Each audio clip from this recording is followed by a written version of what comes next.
Okay, hello everybody. Welcome to the Design Thinking for Youth Entrepreneurship webinar with Irene Lapuente. This is a webinar organized within the eTwinning featured group Entrepreneurship in Education.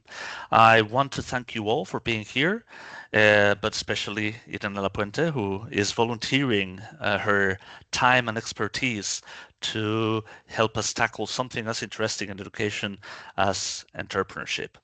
Irene is an entrepreneur herself. She is a scientist, but she has built her own very successful company related to education, but education in a very different way. I think Irene was one of the first ones in Europe to start with STEM education many years ago.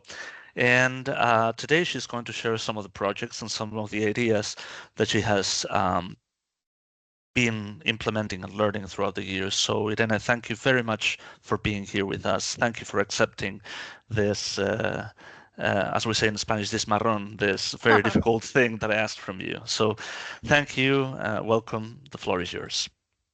Thanks a lot, Edward, and thanks for the introduction because I don't know if I was the first one, but I do remember that there were many when I started doing science communication in another way, thinking more about a STEM and also participatorial processes and mixing culture and mixing science. So I'm happy to share some of the insights, some of the learnings that I got.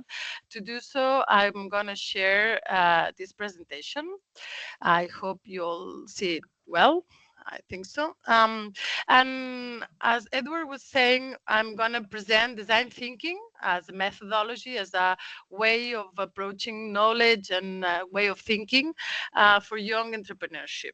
And my approach to entrepreneurship might be slightly different from others, that they are more focused on economical impact, which it's also important. And as Edward was saying, being myself an entrepreneur, money is important in this life because you need it to survive. And one of the learnings I got from the beginning is you need to be well to be able to develop new things and to have a successful project. So it's good that you take care of yourself, and taking care of yourself also means being economically okay. But as we are going to talk about young people, I think there are more important things than just economy. And we are also going to talk about social impact and democratic impact. First thing I wanted to do is to introduce myself and the team here. I'm showing you some tangerines because the name of the company that I created is Newton's Tangerine, in Spanish, La Mandarina de Newton. And it was because I was playing with words in Spanish. Tangerine, mandarina, sounds like bailarina, which means dancer. And my approach to the wall is as a physicist. Edward was saying that I studied science, but also as a dancer. I like to understand the wall as a creative person, and I think that's important, and that's why it's also in the name. At La Mandarina de Newton, we are a team of people from different disciplines. Some of us, we have a science background, but others, they have social science background or communication, audiovisuals, design background. And I think it's important, this mixture of backgrounds. And it's something, when I work with groups of people, I try to highlight that we don't need to be excellent in everything. We need to have a team that is excellent in many things, and we need to understand each other. The problem sometimes is it's hard to understand people from different disciplines. But if we just learn how to translate, if it's a little bit like languages, if you just know a little bit of each language, then it's easier to make a stronger team and be able to make more innovative projects. At La Mandarina de Newton, we like to mix three different approaches to knowledge because we believe a lot in the importance of understanding the world and understanding how we create the knowledge to understand the world, because eventually, no, being from a physics background, we believe it's all a model. No, we are modeling, we are interpreting, and it's good to know how you do these models, because having this path will help us understand how to build new paths and what are the limits of our paths. And our approaches are three. We use scientific method. When we work with the scientific method, we work mostly with content-related projects. So it's when we do dissemination and hands-on learning on STEM projects itself. So mostly for children and young adults, we work with tinkering approach, or as I say, experimental hands-on approach and project-led learning processes. But we also use a lot of design thinking. For us, it's very important. It's the way, if scientific method is how scientists understand the world. They ask, no, they see the surroundings and they ask questions and they try to imagine an experiment that will answer these questions, and then they have these hypotheses, and with experiments they validate or they refutate these hypotheses. Design thinking is more about knowledge that it's not here yet. Science try to understand what is around us, but designers try to invent what is beyond. And that's why it's very important for us, because if you want to be an entrepreneur, if you need to build something that it's new, that it's not here yet, you need to have another mentality beyond science method. And this is for us design thinking. And in this case, we work mostly with people. We use design thinking with the approach of user-centered design and trying to think as people, as designers. And we believe it's a very, very powerful tool for students to understand their communities and to improve their communities and to become entrepreneurs themselves. That's why we are going to focus mostly on this webinar on design thinking. But we also use creative processes, as I said at the beginning a little bit, within the joke of the name of La Mandarina de Newton. We like dancing, we like painting, and we believe understanding how creativity works. It's a process that needs to open, explore, and close. It needs those three phases. And how no, they use translation, they use amplifying, going to the minimum expression, and all these techniques that creative processes uses. I think they are very powerful to improve what you are creating with design thinking, because once you have an idea, then you have to play with this idea. We have a very playful approach of life and work, I think, and I think it's good for creativity and for being entrepreneur, because if you keep yourself playful, you have the opportunity to fail, and that's something that is going to be needed if you want to be entrepreneur. You have to judge yourself a little bit less that that most people do every day. What we are going to talk today? Well, I would like to establish this webinar with three sections, as from the creative process that has three phases. Now we open, we work, and then we close it. We are going to do a little bit the same, or no, a storytelling that also has introduction, no, the key elements and end of the story. Our webinar is going to be a little bit the same. No, it's going to follow this structure. In the introduction, we want to understand what's the meaning of young entrepreneurship. We want to talk about design thinking, and as I was mentioning, user-centered design methodologies. We want to explore also service learning projects, with I believe they are very useful for learning and using design thinking methodologies, and like really using longer projects in school. And then we are going to see ways of introducing all this mixture and how make it real. No, like we are going to talk about hackathons, challenges, and ways of putting all these in game. No, like playing and exploring all of this.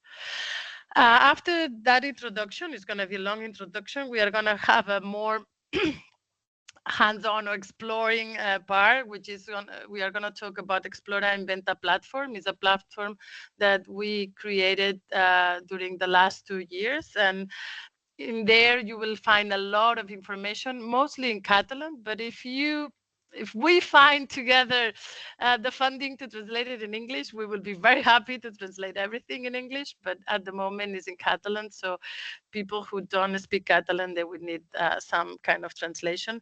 Then we are going to talk about thinking systemically, sorry, which means thinking about ecosystems and systems as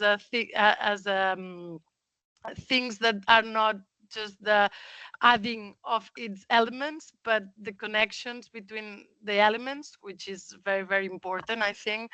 I think thinking systemically is probably the key for doing things in a different way. And then we are going to try to explore some references and inspiring projects. The end is going to be more your part, because I would like to learn what did you know, what did you wanted to learn, and what did you get from this webinar. So the closing will be a little bit more on your side. When we include you in the webinar, we are going to do it in the way that I'm going to show some questions with using a Slido, and then you'll have the opportunity to answer them. But also remember, and Edward was saying as well, that you have the chat, that you have already been talking in the chat. Not much, just hi and hi, Nicole. But you can use it to ask questions, or you can use it when I ask a question and you want to comment on it. I'll also mention when it's time. But I think it's good, although your faces are hidden, because if this is recorded and some of you you are not interested in showing your face or your name, that's fine. We already asked you and explained this part at the beginning. But if you want to talk, you can always use the chat, and we'll ask these questions. So it's a little bit more interactive. I'm usually more used to interaction than monologues. I like more bidirectional talks. But so as we were saying, we are going to talk about young entrepreneurship. And the first thing it's important that we explore is the definition. What do we understand for young entrepreneurship?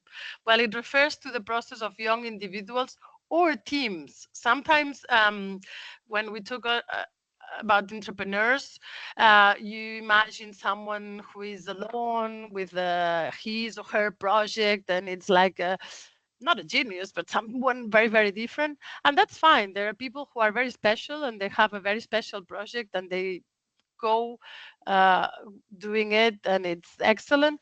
But if you want to train entrepreneurship, sometimes it's easier if you do it in a team. I was saying before, if you need to be excellent in everything, it's a lot of pressure. But if you can get a team of 3, 4 people who have different skills and different talents, and they are not complementary, and they all add with the same values and the same goals, then I think it's perfectly fine as well to talk about young entrepreneurship. It's not so popular, but I think uh, if we do it in a school, it might help us to work towards a more collaborative attitudes rather than competitive attitudes, because I think to solve the problems of our society, we need to collaborate and to be more like a team rather than just very, very special individuals. No, it's like football. I'm not a very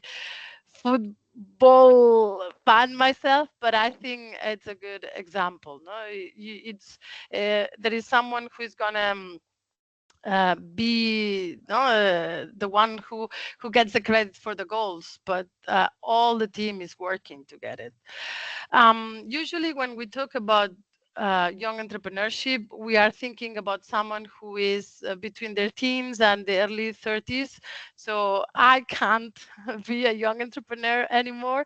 But when I started, I was I was on my 30s. So I guess I was a young entrepreneur once, and they eventually run their business, or at least they run something create something new for the society. These young entrepreneurs, they identify opportunities, they develop ideas, they take risk, and no, they launch startups, small ventures, often bring in fresh perspectives, innovative products, and modern business models into the market. So it's like a refreshment for the market as well. And they have their gap because it's slightly different from tradition. And it's good because eventually this kind of way of doing things become normal, and then new entrepreneurs come and also like innovate, and this becomes normal again. So I think it's like a flow. For example, when we started, now it seems strange because there are so many robotics and Lego uh, workshops and after school classes. But when we started 15 years ago, practically nobody was doing things like that. After school classes related to science and technology, at least in our country, was practically inexistent, and that was something new.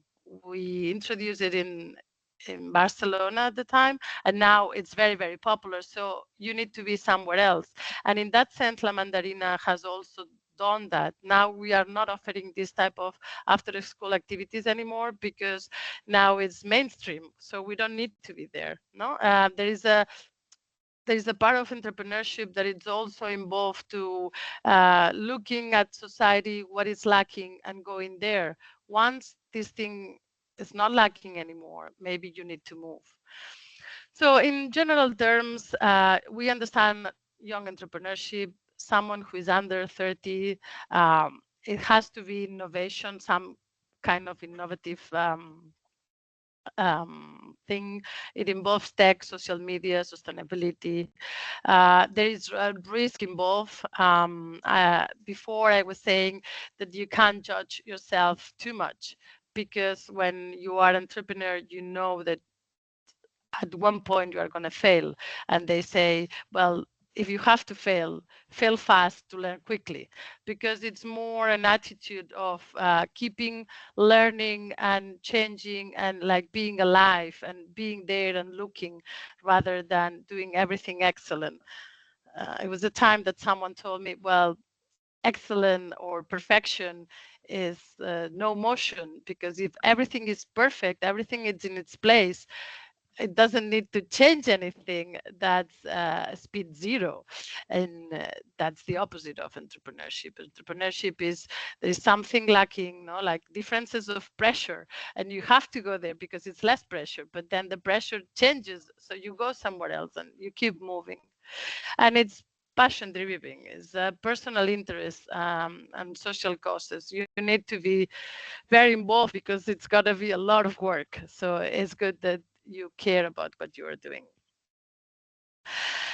As I was saying before, sometimes young entrepreneurship is related to economic impact, but I think it's important that we remember that there are other impacts and they are all important. I highlight, for example, um, social impact. No, I think it's very important. And if we want a fairer society, that means that we have to think beyond money, because money is not a it's not always very good to make fair things.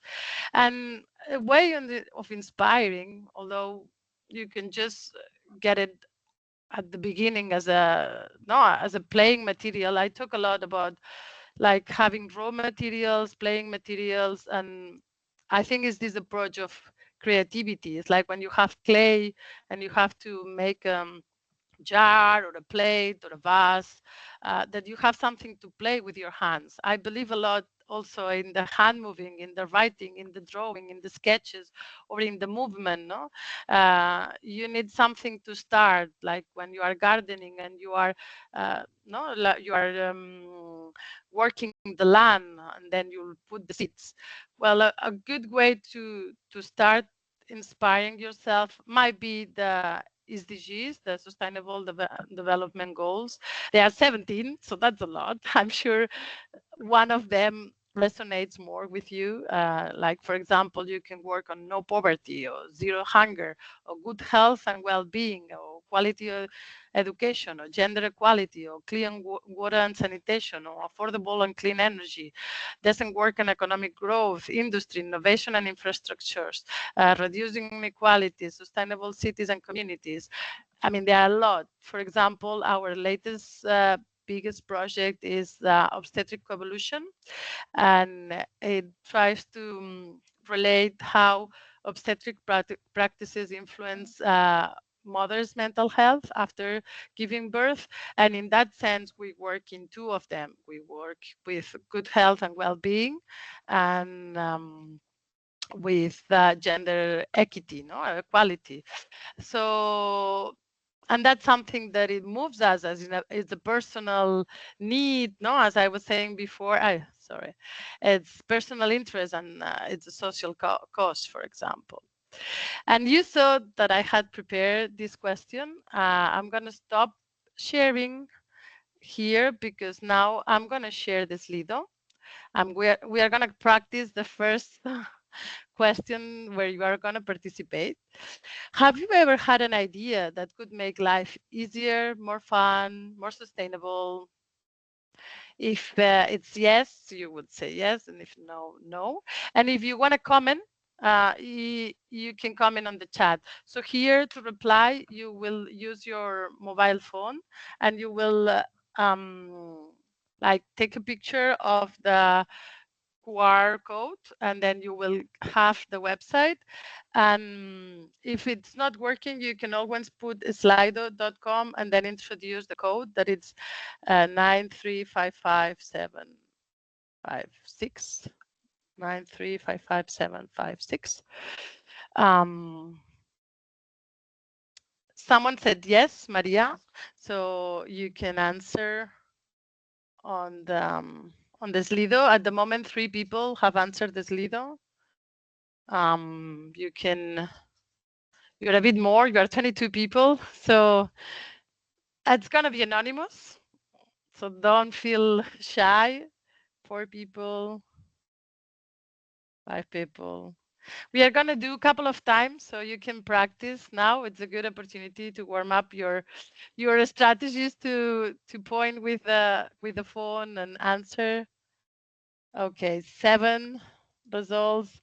And in general, 70% of you have had an idea to make life easier, more fun, and more sustainable. Those who have, oops, the no's are increasing. Well, if you didn't have these ideas, then it's a bit harder to start your project, but it's not impossible. I'm going to share you some, 50-50, some methodologies that might help you to find these ideas, because having ideas is not that difficult. Having good ideas is harder, but having ideas is not that difficult.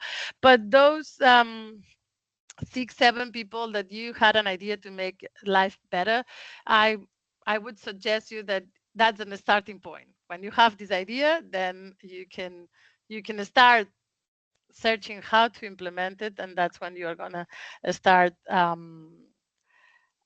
being an entrepreneur. Let's gonna go on with the presentation.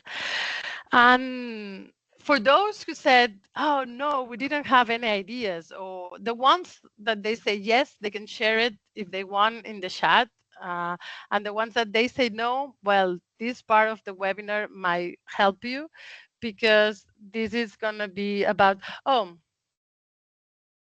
I opened the next question and someone answered. You don't have to answer it yet. Don't worry, we'll go to the next question later. So we are going to go on working with Slido, but first, let me share with you these methodologies that might help you have ideas about how to make life fun or easier or nicer in general.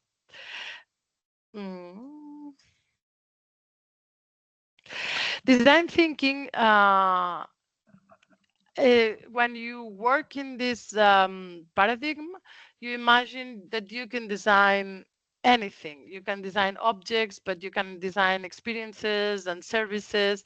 Everything can be like ideated and designed. So with this open perspective that everything can be designed, and the designers need to introduce something new in a context that already exists. So now you have your society and then you design something, and this has to fit into society. So therefore society becomes something very, very important, because if the society doesn't accept what you've designed, this is going to be a disaster. You are not going to have a project, and it's not going to be of any use. You are not going to sell anything if you need to sell, or you are not going to get any impact. But if you can fit your new object, experience, service with society, and society are happier with what you've designed, then is absolutely the opposite. Things are gonna no like raise, because they are gonna need what you are doing, and that's gonna make them feel better, and maybe that's gonna grow.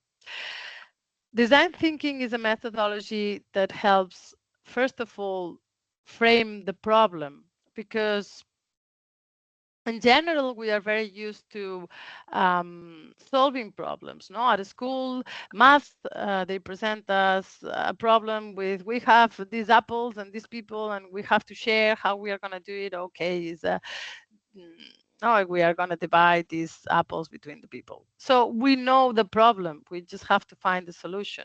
And that happens to us in primary school, secondary school, and sometimes even university.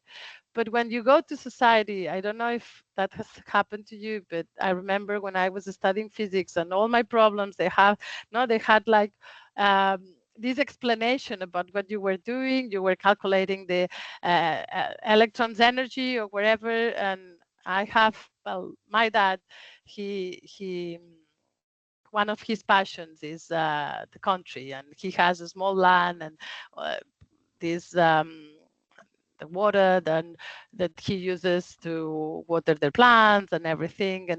And one time he asked me a question that it wasn't framed, and it's when I realized, well, that I need the sentence that explains the problem. What's your problem? But of course, society or people or life in general, we don't have all our problems framed. And that's one of the biggest challenges, to know what's the real problem, what's going on. And design thinking helps you frame the problem. Once we frame the problem, you can generate innovative proposals, because also you are finding solutions for a real problem, not for hypothetical and someone theoretically imagined problem, but what's going on in society. It's focused on understanding users, their needs, their context, environment. So the understanding is very important, and is usually divided in 6 phases, although you don't have to do them in order. You can sort of do some of them and go back, and or you might need to repeat some of them. But the phases are empathize, which means trying to understand the point of view of users, or the people who are involved, the stakeholders who are related to the topic you are working on. Next step is define a problem. What's going on? Why are these people so worried? Why they have these needs? How this happens? How could that be solved? What's the real problem? And then when we have framed this problem, trying to ideate many, many solutions. One thing that I suggest is try not to ideate just one solution, because we have the tendency of falling in love with our solutions. Solutions are a little bit like our children, no? And then we believe they are the funniest and no prettiest, and And ideas are just ideas, and they can be good and bad at the same time, because it depends also on the implementation, and because sometimes you can combine good ideas and make a new idea. So I think creating many ideas allows you to be a little bit disattached of them. I mean, you still like them, but you are not so in love as when you have just one. And then from those ideas you choose one, two, maybe three. Maybe you don't have time to do so many, but at least a couple. Try to prototype them. Prototype in a very simple way, maybe just a part, maybe not all of it. Very easy, very cheap, very quick. So then you can test these ideas and refine them. And once you've done that a couple of times and you have something that looks quite nice, is when you communicate and you open to the rest. Here, you have also a photo from an edu hackathon we organized for the educational department in Catalonia, and we invite, I think it was around 900 teachers from all over Catalonia. We work in 4 spaces, one in Barcelona where over 500 teachers came, and then in Girona and Lleida and Tarragona, they were also working with the university. And we had like a whole day, over 12 hours, um, uh, dynamics and activities where teachers were thinking and rethinking and empathizing with students and mixing and ideas to develop new educational resources. That was a very good experience, and you can still find it in online. The project was framed in the M School initiative from the educational department. So if you look at it, you might find more information about it. Um, Once you have this way of working like designers do, when you know the faces, when you know how to think as a designer, another interesting thing is, okay, let's gonna put the user in the center. Designers not always have the user in the center. It's something that you have to choose. For example, if we think about different design typologies and creative typologies of no ways of creating and designing things, you can have the activity at the center. And then is when we focus mostly on the tasks that we have to perform. Or you can have the technology at the center. And I'm sure you've seen those apps that they are not that popular because people are not that important, but they are very fast. Or they are very, no, for someone who is really into technology, it's like, wow, this is the best because the graphics are so good, or it's really fast, or the amount of information is that keeps is amazing. But maybe what it's doing, it's not so relevant for people. So you could also center the design in technology, like very technological approach. Or sometimes you can center the design in the person, in the designer himself or herself, not thinking the designer as a genius. A long time ago, I used to work in the Science Museum in Barcelona that then became CosmoCaixa. And there was a very nice area where kids could experiment with weights and water and different objects. And there was this part that they were uh, s- no, like studying when the objects sing and when they float, and the water. They were little kids, so it dropped a lot, and it was very pretty with these valleys and like little hills, but it was so slippery. The designer who made that didn't think that kids were going to be there and they were going to splash water everywhere, and that was going to be slippery and they were going to die.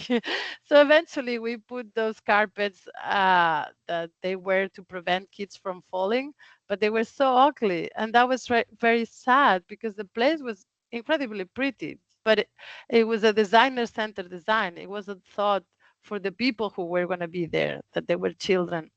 Well, that's the idea of user-centered design, is trying to put the user who is going to use it. Okay, if it's going to be for children and it's water involved, it's important, really, really important that they don't fall, for example, no?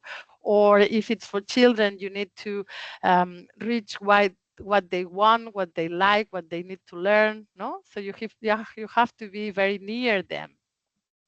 And that's why bottom up proposals are possible, because when you put the person, the user, in the center, it gets to a moment that if this person is in the center, maybe you can be closer to this person and this person can help you. And eventually the roles of who is designing is a bit mixed up. You are designing for these people, but you are designing with these people. Of course, you always have the role of the professional, and you have to structure the process properly, and you have to deal with all the participatorial initiatives properly, and you have to be professional in your work. But the role of who is designing and who is deciding and who is framing um, becomes more confused, because you are working for and with these people. And I think here is where entrepreneurship is possible, because you are very, very close to people's need and the community improvement. User-centered design is mixing empathy with creativity. No, it's like this part of the genius that you already are. You don't need to question yourself. It's like when teaching, no, that some people, there was a moment that they say we have to go from lectures to more participatorial learning processes. And now I'm doing a lecture. I work in participatorial learning processes, but now I'm doing a lecture. The problem is not lectures. The problem is, for me, it's like a diet. No, if you are always eating proteins are good, but maybe you need something else. You also need vitamins and no, and it, carbohydrates. And so this is a little bit the same. When teaching, you need to make this equilibrium between different ways of learning, because people are different and they need different approaches for learning. And but when doing that, you don't have to be scared about oh, am I losing my powers? Because your powers are not just everything you know. That's one of your superpowers. You know probably more than the people you are teaching, because for them it's the first time. But you also have the superpower of dealing with a group. And even people who have gone through things similar than you, they can learn from the way you manage or you organize this information. For example, I've been dancing for many, many years, and I still enjoy going to a dance class because I like to see how the person the teacher brings me from the warm up to the exercises that she wants to share with me. So I think it's a little bit the same. And this is also with designers. You are the professional designer, but you are going to make them like a trip, a feel. And it's interesting um, how you organize these trips. There is a question on the chat that asks for a certificate. I think Edward was mentioning at the beginning in the presentation that it's not going to be a certificate, but I think Edward is answering as well. So there's no need to go further on that.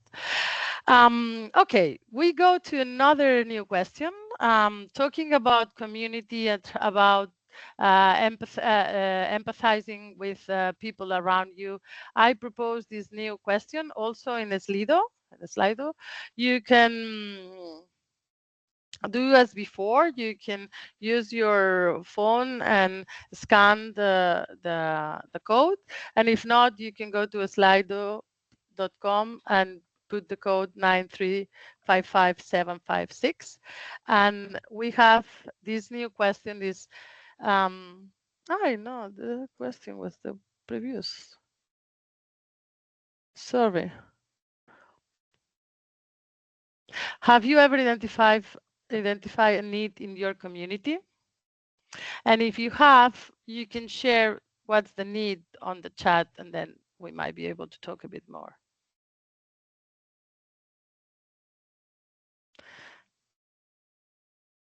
You have another question showing. I didn't. No, yeah. Sorry, yeah, you're right. Yeah, now, have you ever identified uh, need in your community? Four people answer. I know you are 21 because it says here, so it'll be nice if, I don't know if the 21 of you, but at least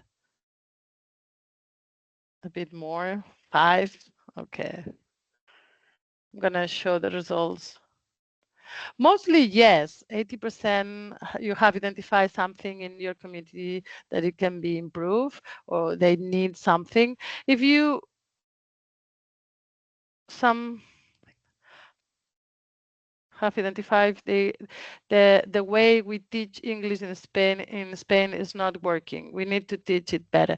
Well, that's something interesting. For example, I think it's Edward who is saying this, but um, it's true that as Spanish people, sometimes it's like harder for us to speak English, and we don't know why, because other countries, they seem to have a better level of English. So what we are doing wrong, how could it be changed?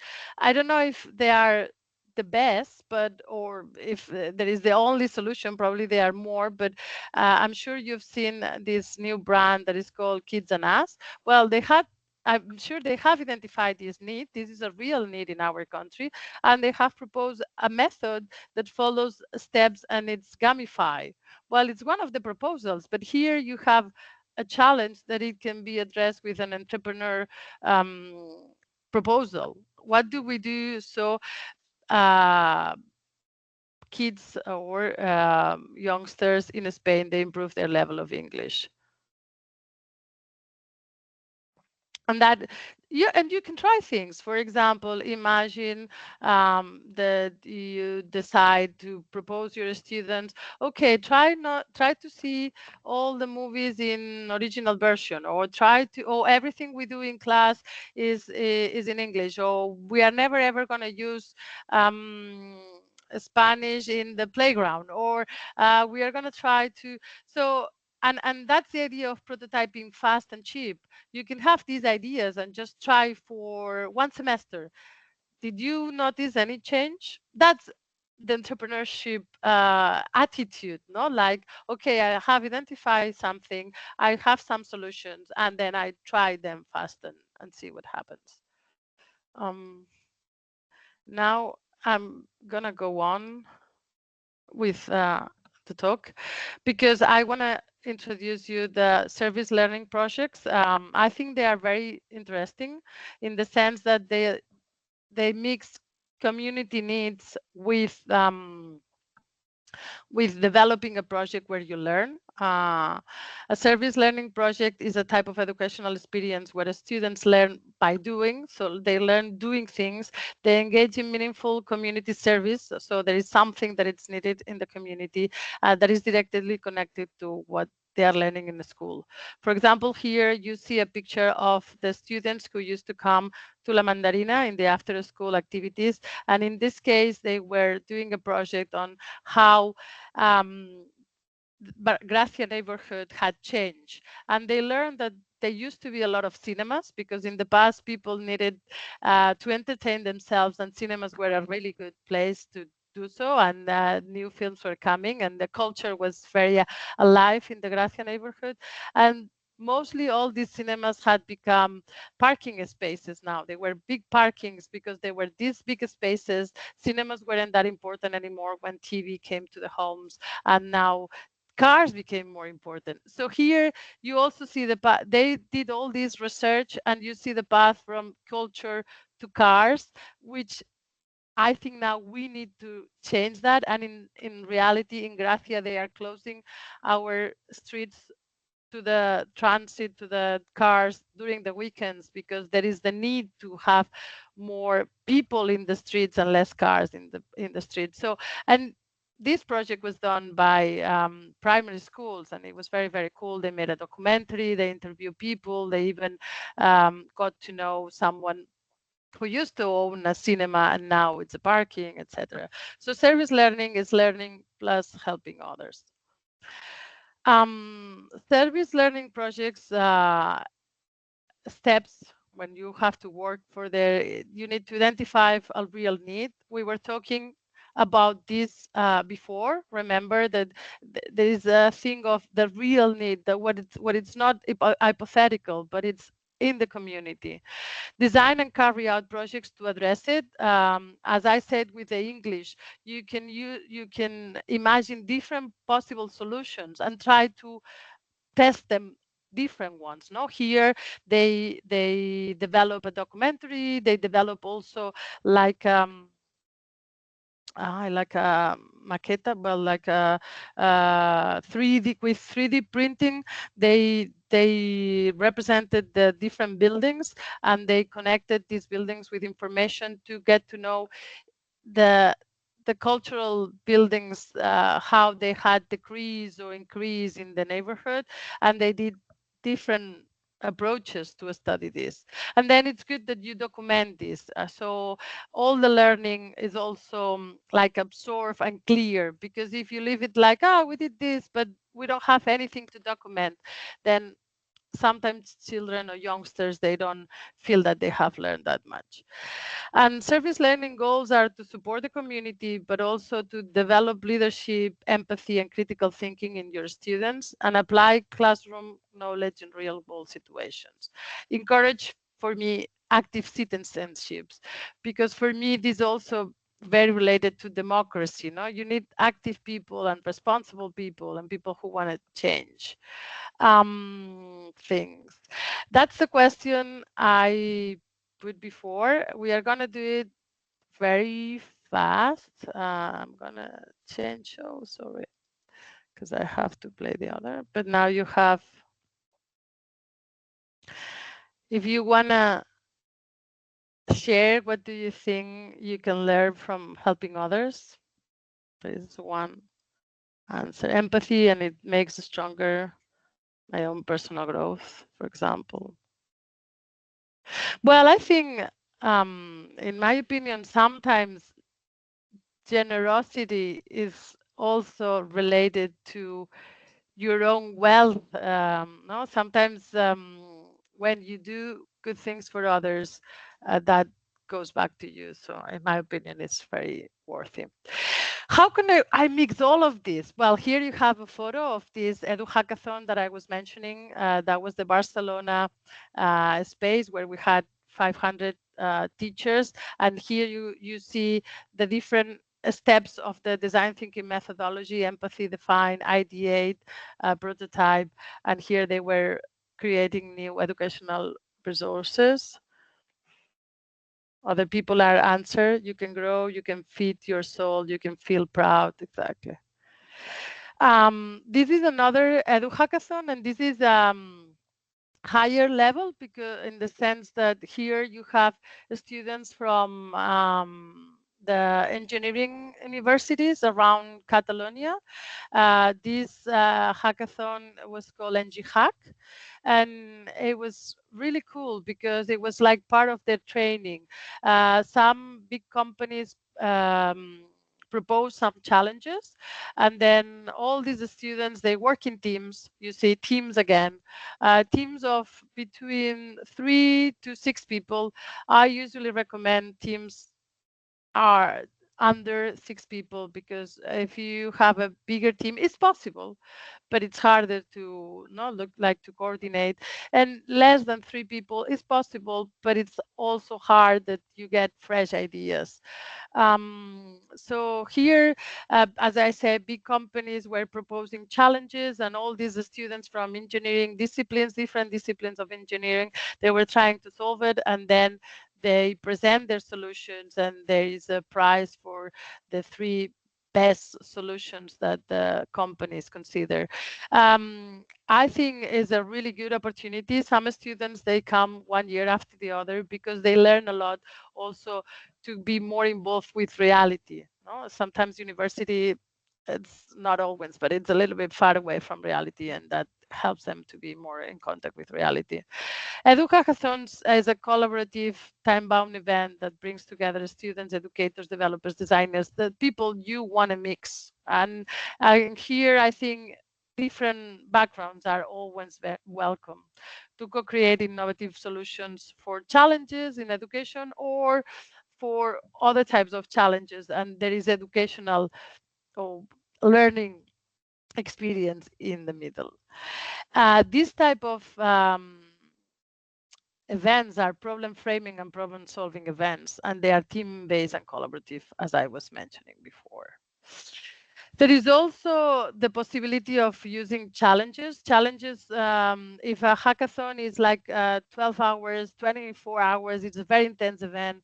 Challenges usually come through, it's 3 months, and you don't have to do it all at the same time all together, but you have a big challenge that it's launched, and then teams have like 3 months to think about it, to find solutions, to document themselves, and do a lot of things. And these challenges, they help with the skill development, and they are again opportunity for growth, as you were saying, with helping others. No, um, um, on your comments, someone saying we always learn things from one another. Growing together is a beautiful thing, isn't it? Well, here is a little bit the same. These type of opportunities, they help you grow together.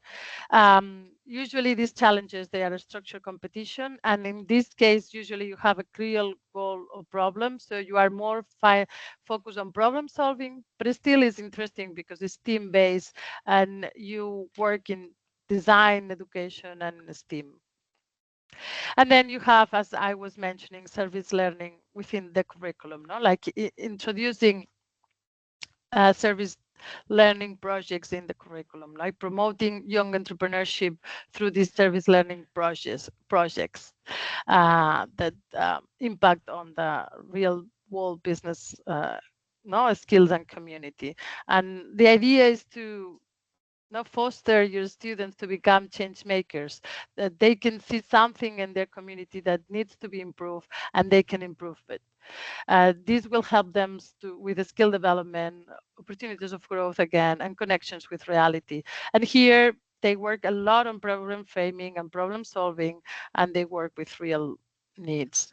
Um, that was a bit of a more like metaphorical question, but we can think about it. Can humanity collaborate more and compete less? I hope they can.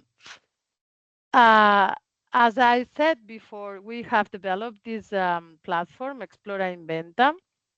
Explora Inventa is a platform where you can find many STEM experiments, so teachers can use it at the school. But in fact, there are 216 manipulative experiences. But also we have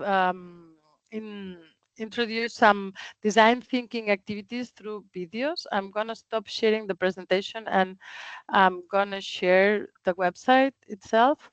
That's the website. It's Explora Inventa. As I said, is in Catalan, but maybe you can work out the ones you don't speak Catalan, try to understand. Here you have the explanation of the project. Here you have Explora. And Explora, as I said, has over 200 experiences. They are related. There is a narrative and they are related to different things. For example, life, and you can work about the senses, the different um, fields of life, or microscopy, and then you can go here and they are all illustrated, all the materials you need, all the steps you need to do, and how to understand the experiment. But also you have invent. And as I was saying, scientific method tries to understand everything it's around you. Explora, you see, is about life, the earth, the matter, the language, the cosmos, technologies, no? But if you want to invent something new, you need to go to design thinking. And in this case, um, you have these videos that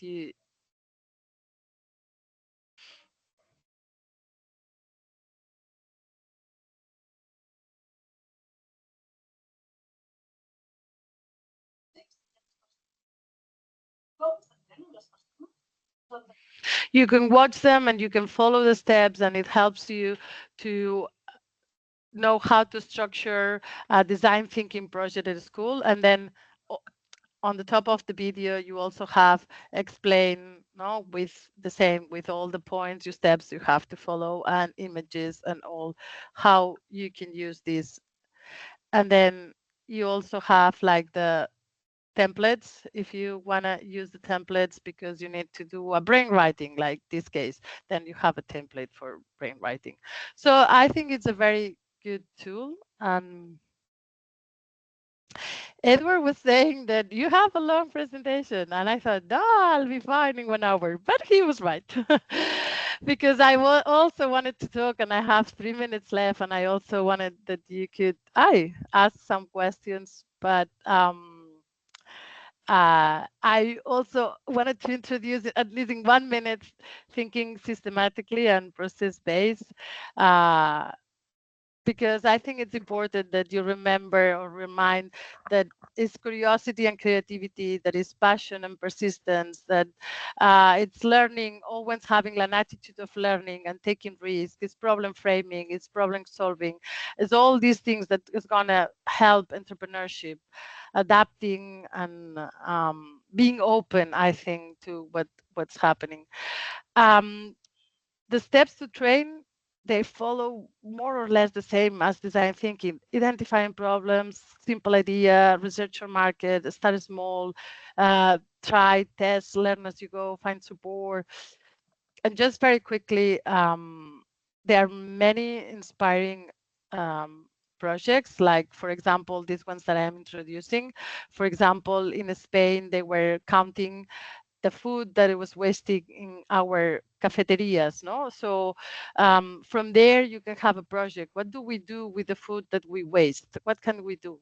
That's the starting point for a good service learning project. Or, for example, in Catalonia, we also have QM. It's well, it's in the area of Barcelona. It proposes that students from primary school, they make like a cooperative, and they try to sell things, and that's uh, 10, 11 years old kids.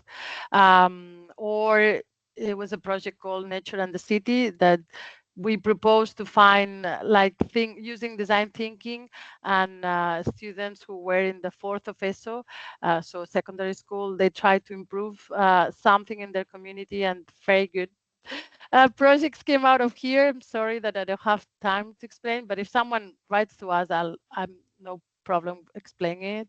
Or the NG hack, I already talked, or Jane Goodall, of course, it's very inspiring, or Ashoka, or whatever.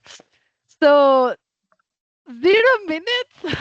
I don't know if you want to have ask questions. I'll try my best. I don't know if Edward will throw me away and say Well, you have to know. there's a very interesting question, important one that I think people have in mind. Carol asks if we will have access to the presentation. Yeah, there is no problem. I'll share it with you, Edward, and you can share it with the rest. Thank you. Yeah. I don't think there were more questions, but I do have one question. Have you considered translating Inventa Explora to other languages through some European projects? Because I know there's some funding for translating websites and projects into other languages. I will be delighted. If we haven't done it, is because we haven't had the time yet. One of the problems when you have this attitude towards life is you have so many projects at the same time, and that's something you have to be careful, because if not, you open too many doors, and it's good that you also close them. No, the creative process is opening, exploring, but closing them. And we finished Explora Inventa last year, 2024. We would be very, very happy at least to have them in Spanish, because no, like, we are here and now Catalan people understand Spanish, but at least, and we'll be really happy to have it in English. So I'm open to collaborations. I'm Or open maybe to maybe somebody in the wherever. audience, maybe somebody in the audience knows a little bit about this, because I know there are a lot of people from all around Europe that have been doing European projects, and maybe they have information about this. And if not, as this video will be recorded and will be shared through YouTube and through eTwinning, anybody that knows this can contact me, let me know how to do this process, and I will forward you the information if that's okay, Irene. It will Yeah. be very, very pleased because, as I say, also collaboration is something that makes you grow. So if from here we get a collaboration and someone from around Europe wants to collaborate, even make it bigger, make it nicer, make it wherever, we'll be very, very happy because that's the attitude. That's what we believe entrepreneurship is about. It's about making the world fun, more fun, better, and nicer. So open to any collaboration. So, Irene, thank you very much once again for your time, for your passion, for your devotion, for your persistence. Because I was telling you, I don't know how many years ago we met in a conference or something like that, and you're still there. You're still passionate about what you're doing, and you gave us the opportunity to listen to you and to get a little bit of that passion into ourselves. So thank you very much for this, and thank you very much for collaborating with us. Thanks a lot. So I will post the recording the following days, and I hope you enjoyed it as much as I did. And I'll see you around. Bye bye. Bye bye.